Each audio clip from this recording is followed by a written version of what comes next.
Alright, welcome back to another episode of The Real Review, and this time it's a special Real Review in Jurassic June. Today we're looking at the second movie in the Jurassic Park franchise, The Lost World, Jurassic Park. My name is Kevin. And I'm John. And we are The Real Movie Guys. So like I said, today we're talking about The Lost World, Jurassic Park.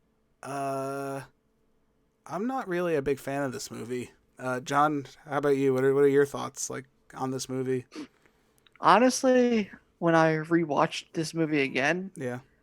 I felt like I remembered this movie before I started watching it, but after watching it, I feel like I've never seen this movie. Ow. Or when I saw it, it was very forgettable because I was like, I don't remember this happening. I don't remember this being part of it. So, and it's weird because like one part I remembered in one of the movies was like a T-Rex going through like a town or something. Yeah. And I never found that. I thought that was in this movie, but it wasn't, you know? Yeah, I mean, I have a lot of problems with this movie. I don't want to, poop all over it, which, is probably going to end up happening, unfortunately. And, it's the cool thing to do. I generally just don't really care for this movie that much. It's not the worst Jurassic Park, but, it's kind of trying to be. It's really trying. I would really want to start off with the positive things. Besides even the positive things, for those who haven't seen The Lost World Jurassic Park, which I don't know why they didn't just call it Jurassic Park The Lost World. I don't know why we needed to inverse the title there for whatever reason. Clever marketing, I guess. Not really. Again, pretty much the central plot is we bringing back Jeff Goldblum, Ian Malcolm's character. We're bringing him back. That's what the fans wanted. They wanted more sexy Jeff Goldblum in their movie after, him almost dying in the first one. We brought him back, and he's going to go and save his ex-girlfriend who's on the other island. Apparently there were two islands. There was another island. He's going to save her and bring her back because she went there to go take pictures of dinosaurs. And there's evil corporate espionage and stuff going on. And this plot is a mess, man. I'm so sorry. I don't even want to describe it, honestly. It's just that much of a mess. It really is. As a kid, I didn't like it, and as an adult, I really think I noticed it even more, to be honest. I was really bored with this movie. I don't know if you were. I was definitely bored. This movie's way too long. On top of that, the other problem I have of not even remembering the movie, but then rewatching it now, that I watched it right after the first Jurassic Park. Ouch. Which was amazing, and then watching this, yeah, it was so slow and so bad that it was kind of like all the things good that you did in the first one.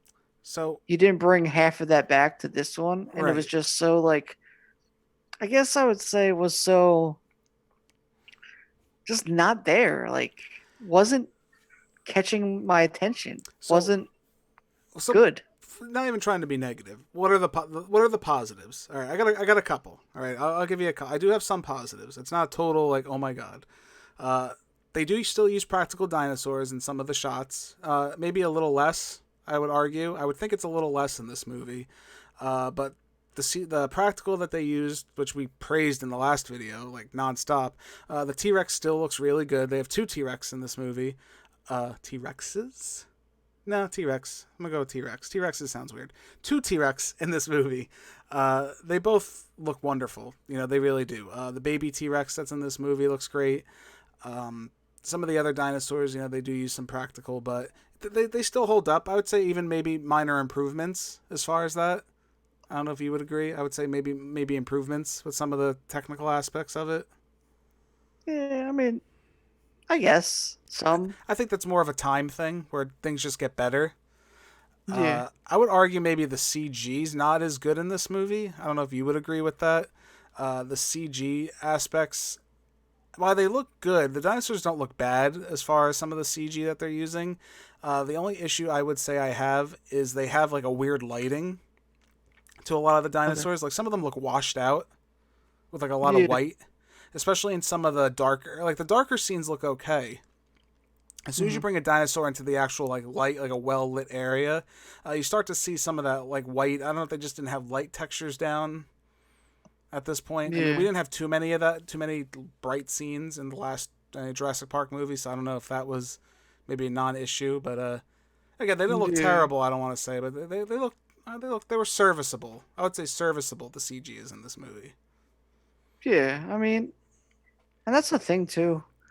To try and for it to be a second one after Yeah, that well, one amazing one, like you knew that they were gonna take a step back, but I feel like this was like one big giant leap you backwards. know what it was? I feel like someone just said bigger's better. Let's just make everything bigger, and that makes everything better. That is not Yeah. the case whatsoever. That is definitely not the case. Do not make everything bigger because it definitely didn't make it better in this movie. And Oh, I you mean, want an island? All right, let's go take everything back to the mainland and we'll have this big crazy dinosaur chase, which we'll get to. We'll get to. well, Again, I see, don't want to do that, I understand the whole thing of there being another island too. Yeah. Like I can understand that part, but just the way that they did everything and like bringing back Malcolm and just bringing him back and him being the only character back in this movie. We'll get to that. We'll get to that. Save I save feel that. Calm like that fire. Calm that fire. We're gonna save that. So back to the again. I want to keep this upbeat and positive in the beginning here. So the score is still wonderful. You have a John Williams score accompanying the movie. So we didn't really go too much into detail with the score, but the score is iconic. oh Arguably, yeah, it is iconic, and it still holds up. I mean, the scenes are all well. The scenes with action and without action are all scored, exceptionally well. No arguments there. Um, the island setting I thought was really well done actually in this movie. I felt like an island for sure. Like it felt like another like an adjacent island to the original Jurassic Park island. The forest looked great. The truck that they use, which we'll talk about that in a minute, but it still looked good. Everything looked really. I believed it was another island. I could believe that was believable to me. So I have no issue with that. There are two exceptionally good scenes in this movie, which I do want to give credit to. The first is the truck scene with the two T Rexes is a phenomenal scene. Still, I okay, really yeah, think it's awesome. Them the two T Rex, you got two of them, and they knock it over, and it's over the edge of the cliff, and they're hanging on for dear life. That still looks incredible, and that's a lot of that's practical too, as far as what they shot with that scene. So that's crazy. I still think that holds up really well. You had everybody hanging from the ropes, trying not to fall down, and what's her name? Julianne Moore's character, she falls onto the glass and she's like freaking out because the glass is about to break at the bottom of the truck, and she's like oh freaking. yeah, It's well done. That's classic Spielberg style, and it's well done. Definitely action I expected. The only other scene I really do like, I do like the raptor chase in the field. Again, that's like it's very creepy. It's creepy in a way. Like they're running through the field and you just see like the little tail wagging in the air, and you see like the lines, and you see the raptors just picking people off, like 1, 2, 3, picking the people off, and I think yeah. that's a cool scene. That's a fun scene for sure. The raptor scene after that, not really a fan of, and I got a reason why I'm not enjoying that, but yeah, like I said, I enjoy the field scene. The last positive I want to get into, and then I'll let whatever you got. I would say that in this movie, and this kind of goes into the next couple movies that we'll be talking about, the dinosaurs still feel like animals in this movie. And what I mean by that is, as we progress in the Jurassic Park series, there seems to be a tendency that they're not animals, they're monsters, Oh, yeah. doing monstrous things to people. In this movie, they still treat the dinosaurs as animals in the wild, just doing what they got to do, which I can respect that, because essentially that's the first movie too. The first movie they're really just treated as animal attractions, and they're not out there just to kill people. That's not what the Yeah. dinosaurs are there. The people are inferring on their situation, the dinosaur island, and the dinosaurs are reacting to it. As we get further down the series, things start to change. But in this movie, I will give them credit. They don't make it feel like a monster movie. Well, so That's true. maybe towards the end a little bit, but again, A overall, little I bit. can appreciate that. Now, John, what positives would you have? Any additional positives you wanted to talk about before we start like Uh, railing this movie? No, I'm just kidding. Not really. Not really. Oh boy. Oh boy. So the negative.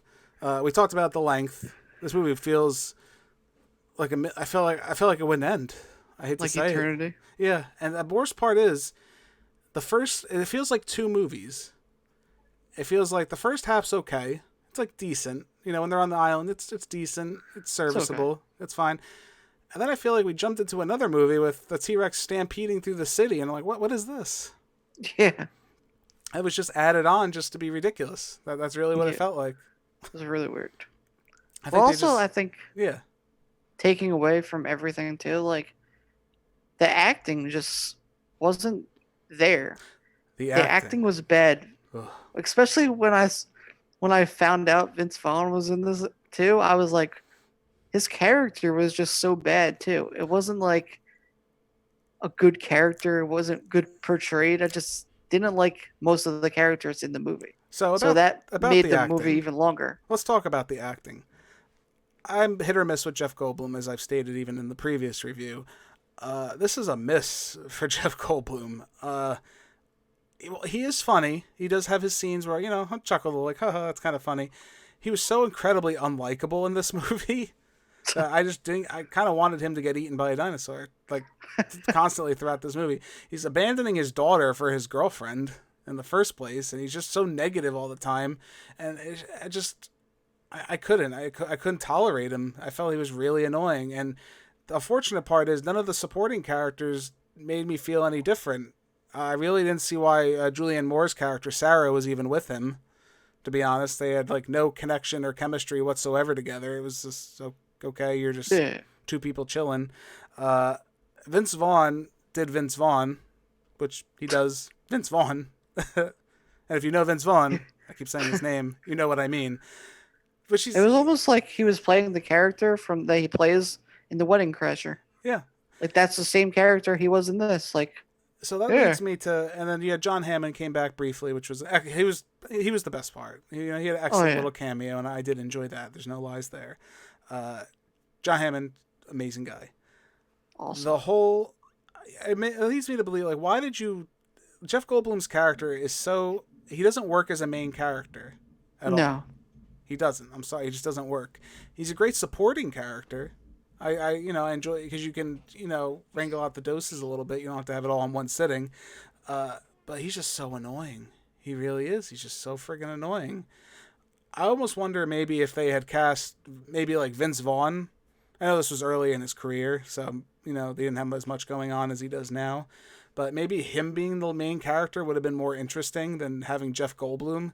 Because like again, you took a great supporting character and threw him as the lead, and it did not work at all No. in this movie. And it's a shame. It is a shame. So, The only reason I think we could say you like Jeff Goldblum is because of the first movie. Like, if you introduced Jeff Goldblum's character, Ian Malcolm, to me for the first time in a movie, and this is where I saw him, I would hate his I character. hate him. Yeah. I only care about him because of the previous Jurassic Park. I have no interest in him otherwise. Well, also I only like tolerated him Yeah, because of the first Jurassic Park. exactly. Otherwise, I would have been like turned this movie off a long time ago. No, Because he's just so like bad. it's just yeah. He's so bad. Uh, yeah. That being said, while the casting wasn't strong, the plot didn't help either. I No. think they were lost in the lost world. As corny as that sounds, I really think they might have been lost. The whole reason for getting them to go to the island, it was an okay idea. You know what I mean? I get what they were trying. The idea of a second island is interesting. I do see that. Okay, they bred the dinosaurs and they moved the dinosaurs over to the park, which kind of makes sense. Like, okay, you wouldn't want to breed where you have everything, but then you're gonna we got to go study them now. But there's also my company, which then we introduce the whole evil corporation that's gonna haunt the rest of the series, which that's a whole nother thing. But you muddy the plot. Like, oh, John Hammond talks to Ian Malcolm like, oh, I'm hiring a bunch of people to send them over to the island. Oh, your girlfriend's there. Well, my girlfriend. I don't need her to be there. Well, he also I don't need her there. I gotta go save her. well they also Okay. say some they also say something. I feel like throughout this whole thing, where they keep saying, well, they'll be like, well, I'm never gonna go there ever again, Yeah. no matter what happens. And then there's always like a certain thing where it's like money makes them go back there, or just something like his Well, girlfriend's there well, now. you can always say, and that's it's a trope that's used in movies. I'm never gonna do that again. Especially in a sequel, of course. I'm never gonna do that again. I did it once, and then there's a reason. This reason was pretty bad. I mean, I'm sorry. It's just like, oh, my girlfriend's over there. Well, I have to take care of my daughter, but I'm gonna go leave her because I always leave her, and there's a weird like chemistry there or whatever's going on with that, and it's just so stupid. I'm sorry. Just the whole premise of getting him there. Once he's at the island, I think it's fine. What the movie's trying to do. It's just like it's so convoluted getting to that point that I really didn't care. I think is the problem, and that's Yeah, pretty early on. It was just like, no, I don't care. I really don't care. It sucks. It sucks to say that. yeah, Um, the other thing I'd add is, like I said before, the evil corporation plot engine gets introduced into the series at this point, which will be a main thing going throughout the series. Will be engine will come up its name. I think it's so. I'm sorry. I don't like the whole evil backhanded corporation that was really working with John Hamm the whole time. Hammond, and he's like, oh, okay, I got this. I work. They're my shareholders, and they're also an evil corporation. Like, just shut up. Like, I'm sorry. Like, it's so cliched, and you could have just made this. The thing you should have done, and I don't know how you feel, is you should have simplified the plot a lot. Not even a lot. You could have just said, this, we want you to go over there to something's maybe we're not sure if the dinosaurs died out because they bring up that there's some kind of chemical in the dinosaurs that if after a certain amount of time they die. So they yeah, want to send over like a research team to see what's going on, then have them get there, and maybe they get stranded there and they're trying to get off the island. Maybe it's a little yeah, reminiscent of the first one, but at least it's like a logical reason you're going there, and then they find, oh, dinosaurs are alive, and then you go through your crazy adventures. This evil corporation subplot was just so unnecessary. I'm sorry, just so unnecessary to this movie. yeah. I agree with that. You actually made a better plot than they did. Yeah, and it's just Like, you could have had. I feel like you could have had more fun with it. Like you could have even kept. You could have kept a lot of the things that were in the movie. Like I said, you could have kept the truck scene. You could have kept that stuff. You didn't know. I don't know. I don't know if they were. Like I said, I think the idea for this movie was bigger is better, and it was not at all. Not at all, man. no. No. I also think they were trying to live too much off their morals of the last one too. Like the only reason that this one even got made Yeah. was because the last one was so good. Well, the ironic thing is, and again, I don't know firsthand, but the book was written relatively soon after the first Jurassic Park movie. There is a book, The Lost World Jurassic Park, that this is based on. Apparently, this is a pretty faithful adaptation, which surprises me. It also surprises me that Steven Spielberg directed this movie. Uh, Yes. this is the only, I believe, this is the only sequel that Steven Spielberg has directed, other than I think Indiana Jones is the only other thing he's involved in. But besides that, he said, I will never direct a sequel to any of my movies. Like the Jaws movies, never directed any of the sequels. Anything else he's made, you go through his catalog, you know what I'm talking about. I'm surprised he directed this, and I mean, maybe relate this more to like now Steven Spielberg, some of his movies like Ready Player One and whatnot. You can relate this more to it, but I'm just really surprised. I don't know if maybe he did like the first half and then he got tired and said, oh, let's just wrap this up. Or, maybe I saw an episode of, I watched King Kong and I'm like, what would be really cool? Let's just have the dinosaurs stomp through the city at the end of the movie. It's just so forced and just terrible. Oh, I can't. What else would you say? Is there anything else that you would like that really I mean, there's other things too. We didn't even get into the daughter plot, Oh, that which was again, Steven Spielberg plot. We want adult. They always have a child involved somewhat in the story, which I'm cool with. That's fine. That makes sense to relate a younger audience because in essence, these movies, as dark as they can be, which you can even argue this is one of the darker movies in the series, I would say. It's good to have like a child relatable character to some extent in the movie, which is fine. Her being the whole kicking a raptor scene, I think I lost my mind when I saw that, and not in a good way. Like she just kicked a raptor into a giant spike. That yeah, happened. yeah. That was just so weird. I Like, can't. I can't. It bothered me, man. Like I don't like that. I don't want that in my Jurassic Park. I'm sorry. You got cut from the team and you just like friggin' kicked a raptor into the friggin'. It's just so bad. I'm sorry. I hate to be that way, but not good. So what else? Is there anything else you would add? I don't really think I have anything else to add. It's just one of those movies that you kind of wish was better than it was, and And feel like as much as I crapped over this movie, I hate to say it, it's not. I wouldn't say it's terrible. I wouldn't by any means say it's watchable. It is. It's just it's if I guess it hurts more because it's such a fall from grace that you weren't expecting. You had such an amazing first movie, and then you went into this, and it was such a fall from grace that it hurt. It was a shame to see.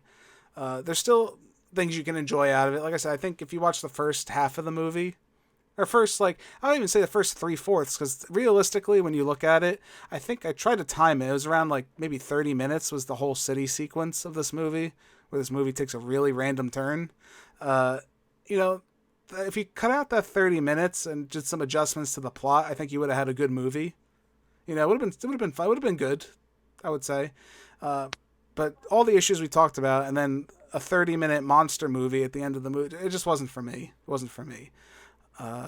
So with that being said, John, where do you land on this movie? I land on it being. I'm gonna give it a D plus. D plus.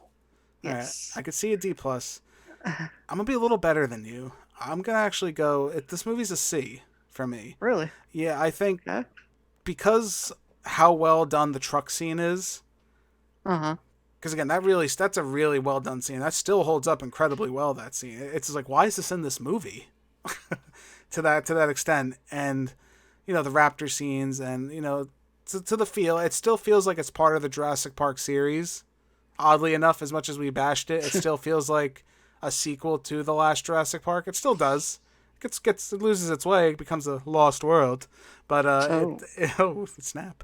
But it still feels like a sequel. So with that being said, I'm gonna give it a C. Lost World Jurassic Park, C. With that being said, again, John, where can the people find us at home? You can find us on YouTube at The Real Movie Guys.